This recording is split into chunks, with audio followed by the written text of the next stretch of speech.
ஓம் ஸ்ரீ குருப்யோ நமக. நான் பிரம்மம். ஐ ஆம் தட் ஸ்ரீ நிசர்கதத்த மகாராஜ்.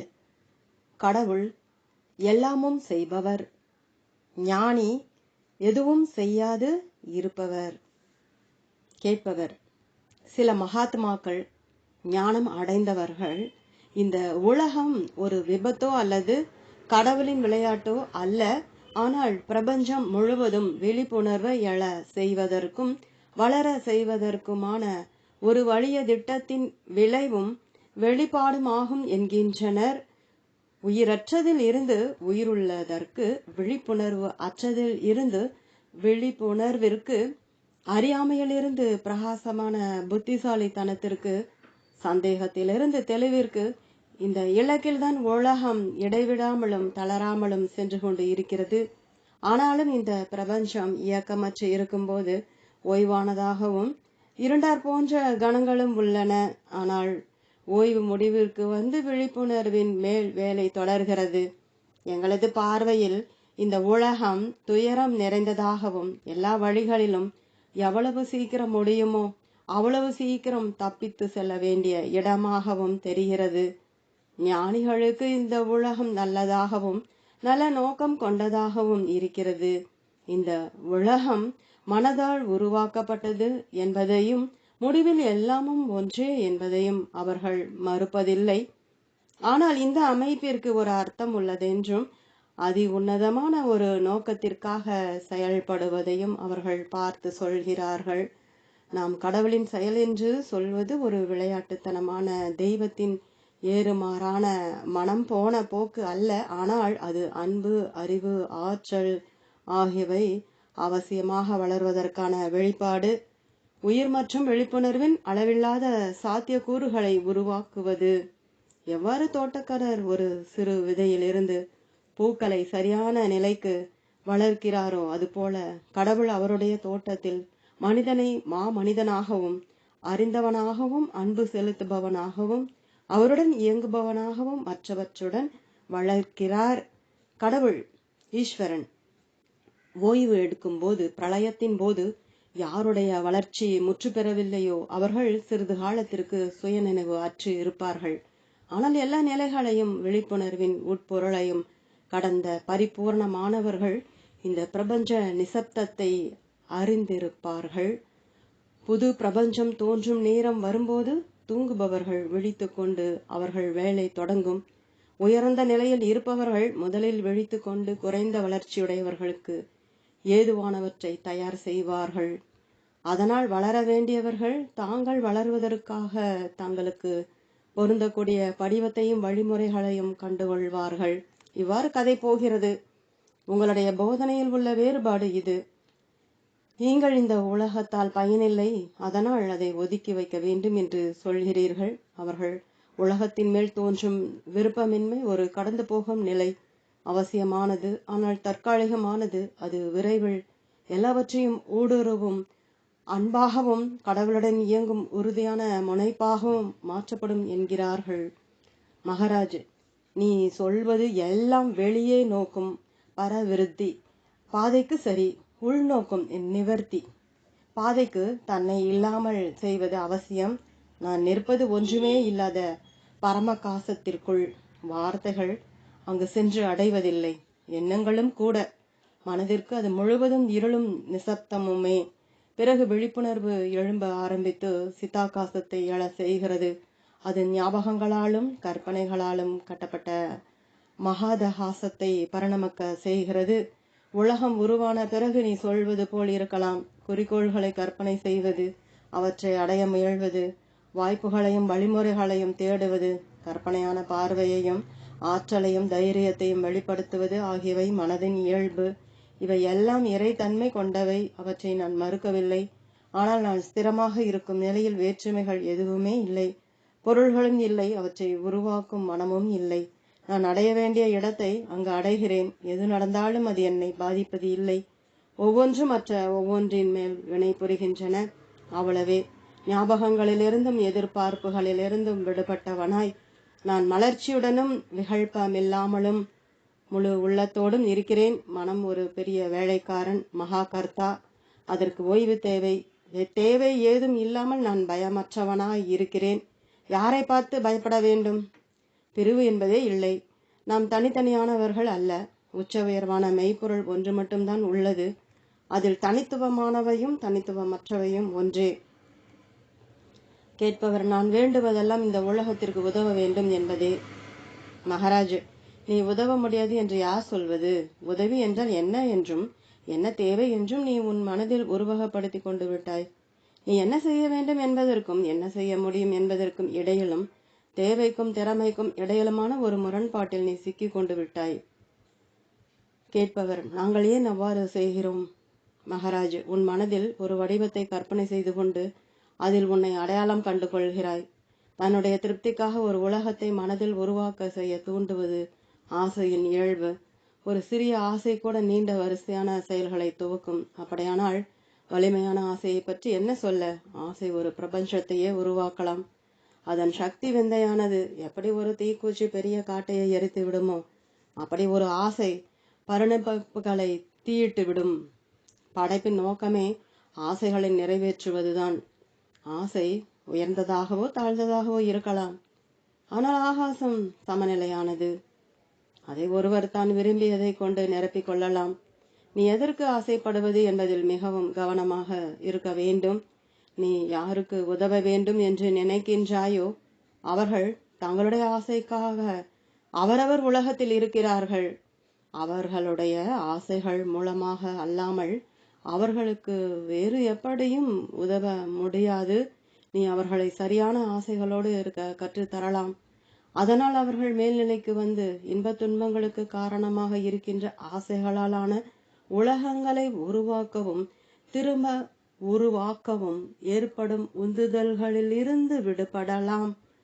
கேட்பவர், நிகழ்ச்சி முடியும் ஒரு நாள் வரத்தான் செய்யும். ஒரு மனிதன் இறப்பான். ஒரு பிரபஞ்ச முடிவுக்கு வரும். மகாராஜ், எப்படி ஒரு மனிதன் உறங்கும் போது எல்லாவற்றையும் மறந்துவிட்டு மற்றொரு நாளுக்குள் விழிக்கின்றானோ அல்லது இறந்துவிட்டு மற்றொரு உயிரில் வெளிப்படுகிறானோ அப்படி ஆசையாலும் அச்சத்தாலுமான உலகங்கள் கரைந்து காணாமல் போகின்றன. பிறகு மீண்டும் தோன்றுகின்றன. ஆனால் பிரபஞ்ச சாட்சியான உச்ச உயர் நிலை எப்போதும் தூங்குவதும் இறப்பதும் இல்லை. சாஸ்வதமாக மகா இதயம் துடிக்கிறது. ஒவ்வொரு துடிப்பிலும் ஒரு புதிய பிரபஞ்சம் உருவாகிறது.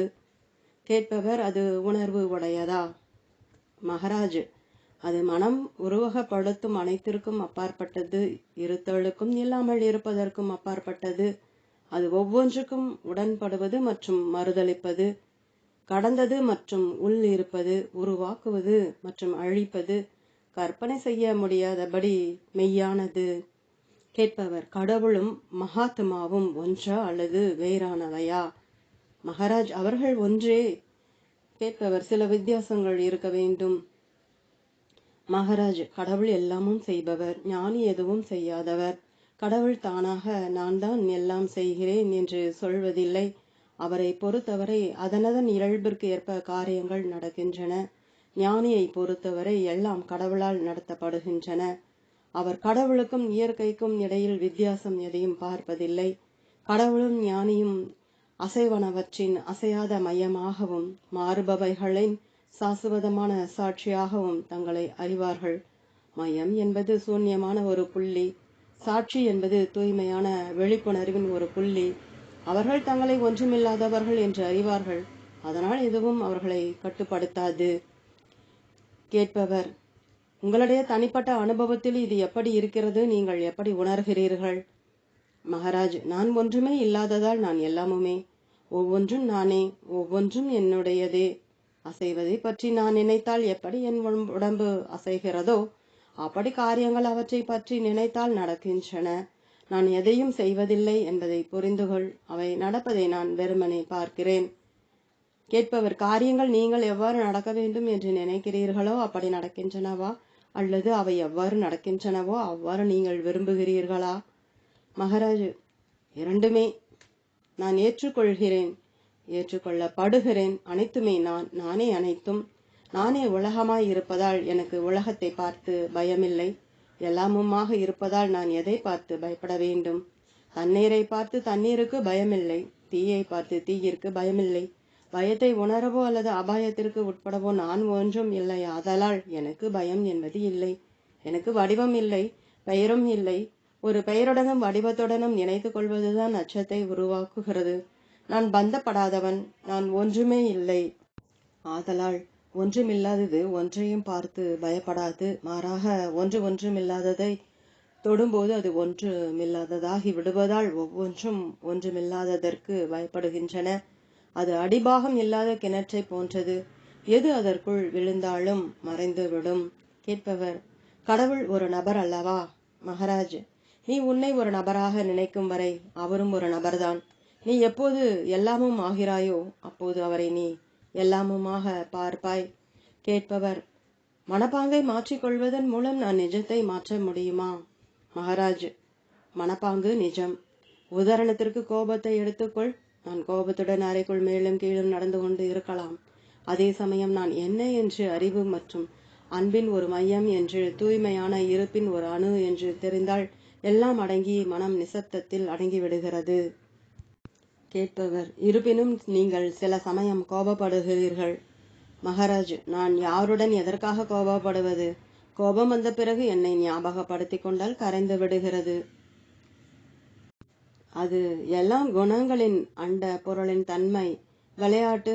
என்னை அவற்றுடன் அடையாளப்படுத்தி கொண்டால் நான் அவற்றின் அடிமை. நான் தனித்து நின்றால் அவற்றின் எஜமான். கேட்பவர்: உங்கள் மனப்பாங்கால் உலகத்தில் தாக்கத்தை ஏற்படுத்த முடியுமா? உலகத்திலிருந்து உங்களை பிரித்து கொள்வதால் அதற்கு உதவும் எல்லா வாய்ப்புகளையும் இழந்து விடுகிறீர்கள். மகாராஜ்: அது எப்படி? எல்லாமும் நானே. எனக்கு நான் உதவி கொள்ள முடியாதா?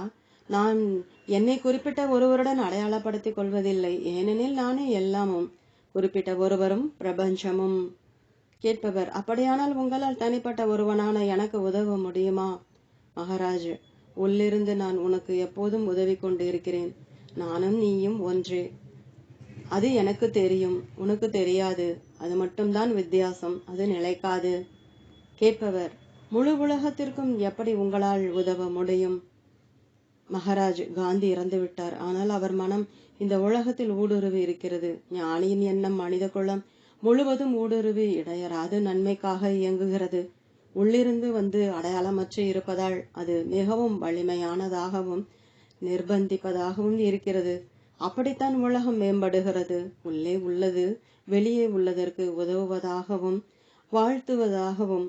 எப்படி ஒரு ஆறு கடலில் கலக்கும் போது பெயர், உருவம் ஆகியவற்றை இழந்து தண்ணீர் மட்டும் மிஞ்சி கடலுடன் ஒன்றாகி விடுகிறதோ, அப்படி ஞானி இறக்கும்போது இல்லாமல் ஆகிவிடுகிறார். ஒரு ஞானி பிரபஞ்ச மனதுடன் இணையும் போது அவருடைய நல்ல தன்மைகளும் நுண்ணறிவும் மனித உள்ளத்தின் பொக்கிசமாகி ஒவ்வொரு மனிதரையும் உயர்த்துகிறது. கேட்பவர்: நாங்கள் எங்கள் தனித்தன்மையுடன் இணைக்கப்பட்டு உள்ளோம். மற்றவர்களைப் போல் இல்லாமல் இருக்கும் எங்கள் தனித்தன்மையை மிகவும் மதிக்கிறோம். நீங்கள் இதை மறுப்பது போல் தெரிகிறது. உங்களுடைய குணமற்ற தன்மையால் எங்களுக்கு என்ன பயன்? மகாராஜ்: தோன்றாதவை தோன்றியவை, மொத்த வெளிப்பாடு, நபர், நிர்குணா, சகுணா, வியக்தா, வியக்தி இவையெல்லாம் வெறும் வார்த்தைகள், கருத்து நிலைகள், மனதின் பாங்குகளே. அவற்றில் மெய்த்தன்மை இல்லை. மெய் நிசப்தத்தில் தான் உணரப்படும். நீ உன்னுடைய தனிநபர் தன்மையுடன் ஒட்டி கொண்டுள்ளாய். ஆனால் நீ பிரச்சனையுடன் இருக்கும்போதுதான் உன் நபர் தன்மையை உணர்கிறாய். பிரச்சனை இல்லாமல் இருக்கும்போது உன்னை பற்றி நீ நினைப்பது இல்லை. கேட்பவர்: குணமற்ற தன்மையின் பயன்களை பற்றி நீங்கள் எனக்கு எதுவும் சொல்லவில்லை. மகாராஜ்: நீ விழிப்பதற்கு கண்டிப்பாக தூங்க வேண்டும். நீ பிறப்பதற்கு இறக்க வேண்டும். புது வடிவம் எடுக்க உருக வேண்டும். கட்டுவதற்கு இடிக்க வேண்டும். உருவாகுவதற்கு முன்பு இல்லாமல் ஆக வேண்டும். உச்ச உயர்வானது பிரபஞ்ச கரைப்பான். அது எல்லா பாத்திரங்களையும் அரித்துவிடும். அது எல்லா தடைகளையும் எரித்துவிடும். ஒவ்வொன்றையும் தீர்க்கமாக மறுக்காவிட்டால் இருப்பவைகளின் கொடுமை தீர்க்கமாக இருக்கும். உச்ச உயர்வானது மிகச்சிறந்த சமநிலைப்படுத்தி அது கட்டற்ற நிலையில் உயிர் வாழ்தலை மிகச்சரியாகவும் துல்லியமாகவும் சமப்படுத்துகிறது. அது உன்னை கரைக்கிறது. அதனால் உன்னுடைய மெய்த்தன்மையை மறுபடியும் உறுதிப்படுத்துகிறது. கேட்பவர்: எல்லாமும் அதன் சுயநிலையில் நன்று. ஆனால் தினசரி வாழ்க்கையில் எப்படி அது நடக்கிறது? மகாராஜ்: தினசரி வாழ்க்கை என்பது செயல்படுவது. நீ விரும்புகிறாயோ இல்லையோ செயல்பட்டாக வேண்டும். உனக்காக செய்யும் எல்லாம் மேலும் மேலும் சேர்ந்து வெடிக்கும் நிலைக்கு வந்துவிடும். ஒரு நாள் வெளியே வந்து உனக்கும் உன் உலகத்திற்கும் இடையூறு செய்யும். நீ எல்லோருடைய நன்மைக்காகவும் உழைக்கிறாய் என்று உன்னையே ஏமாற்றிக் கொள்ளும் போது அது நிலைமையை மேலும் மோசமாக்குகிறது. ஏனெனில் மற்றவர்களுக்கு எது நல்லது என்று உன் சொந்த கருத்துக்களால் நீ வழிநடத்தப்படக்கூடாது. மற்றவர்களுக்கு எது நல்லது என்று தனக்கு தெரியும் என்று சொல்லும் மனிதன் அபாயகரமானவன். கேட்பவர், அப்படியானால் ஒருவர் எப்படி இயங்குவது? மகாராஜ், உனக்காகவோ அல்லது மற்றவர்களுக்காகவோ அல்லாமல் வேலைக்காகவே. பிரயோஜனமாக செய்யும் ஒவ்வொரு வேலையும் அதனுடைய சொந்த காரணத்தையும் அர்த்தத்தையும் கொண்டிருக்கும். ஒன்றுக்கு மற்ற எதையும் காரணமாக செய்யாதே, பிணைக்காதே. கடவுள் மற்ற ஒன்றுக்கு உழைக்க ஒன்றை உருவாக்கவில்லை. ஒவ்வொன்றும் அதற்காகவே படைக்கப்பட்டிருக்கிறது. அதற்காகவே உருவாக்கப்பட்டிருப்பதால் அது மற்றவற்றில் குறுக்கிடுவதில்லை. நீ மக்களையும் பொருட்களையும் அவற்றிற்கு அந்நியமானவற்றிற்காக உபயோகப்படுத்துகிறாய். அதனால் உலகத்தோடும் உன்னோடும் கடும் பிரச்சனைகளை உருவாக்கி கொள்கிறாய். கேட்பவர், நம் மெய்யான ஸ்வரூபம் நம்முடன் எப்போதும் உள்ளதாக சொல்கிறீர்கள். அதை ஏன் நாங்கள் அறியவில்லை? மகாராஜ், ஆம், நீ எப்போதும் மெய்யான ஸ்வரூபத்துடன் தான் உள்ளாய். ஆனால் உன் கவனம் முழுவதும் பௌதீக அல்லது மனதாலான பொருட்களின் மேல் மட்டுமே உள்ளது. எப்போது உன் கவனம் ஒரு பொருளை விட்டு விலகி மற்றொன்றின் மேல் நிலை பெறாமல் இருக்கிறதோ அந்த இடைவெளியில் நீ தூய இருத்தலாக உள்ளாய். பகுத்தறிவினாலும் பற்றற்ற தன்மையினாலும் விவேக வைராகிய பயிற்சியினால் உணர்வுகள் மற்றும் மனோநிலைகளை இழந்து தூய இருத்தலானது இயல்பான நிலையாக வெளிப்படும். கேட்பவர், இந்த பிரிவுபட்ட உணர்வை எப்படி முடிவிற்கு கொண்டு வருவது? மகாராஜ், மனதை நான் என்பதின் மீது, இருத்தல் என்னும் உணர்வின் மீது குவிப்பதால் நான் இன்னார் என்பது கரைகிறது. நான் ஒரு சாட்சி மாத்திரமே என்பது மிஞ்சுகிறது. அதுவும் நான் எல்லாமுமே என்பதில் கரைந்து விடுகிறது. பிறகு எல்லாம் ஒன்றாகி விடுகிறது. அந்த ஒன்று, அதாவது நீ, என்னிலிருந்து தனியானது அல்ல. தனியான நான் என்னும் கருத்தை விட்டுவிடு. அப்போது யாருடைய அனுபவம் என்னும் கேள்வி எழாது. கேட்பவர், நீங்கள் உங்கள் அனுபவத்திலிருந்து பேசுகிறீர்கள். நான் அதை எப்படி என்னுடையதாக்க முடியும்? மகாராஜ், நாம் வெவ்வேறானவர்கள் என்று நீ நம்புவதால் என் அனுபவத்தை உன் அனுபவத்திலிருந்து வேறுபட்டதாக சொல்கிறாய். ஆனால் நாம் அப்படி பின்னமானவர்கள் அல்ல. மிக ஆழ்ந்த நிலையில் என் அனுபவம் உன் அனுபவமே. உன்னுள் ஆழமாக மூழ்கு. அப்போது அதை சுலபமாகவும் எளிதாகவும் கண்டுகொள்வாய். நான் என்னும் திசையில் செல். தொடரும். ஓம்.